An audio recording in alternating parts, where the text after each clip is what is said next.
हमको अब्दुल्लाह बिन यूसुफ ने हदीस बयान की, उनको मालिक ने हशाम बिन उर्वा की रवायत से खबर दी, उन्होंने अपने वालिद से नकल की, उन्होंने अल मोमिनीन आयशा सिद्दीका रजी अल्लाह अन्हा से नकल की, अपने फरमाया कि एक शख्स हारिस बन हशाम नामी ने नबी करीम सल्लल्लाहु अलैहि वसल्लम से सवाल किया था कि या रसूल अल्लाह, आप पर वही कैसे नाजिल होती है?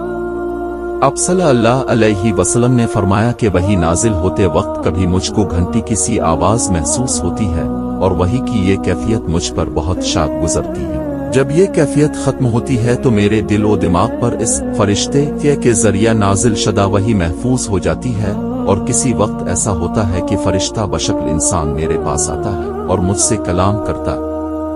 बस मैं उसका कहा हुआ याद रख लेता हूँ।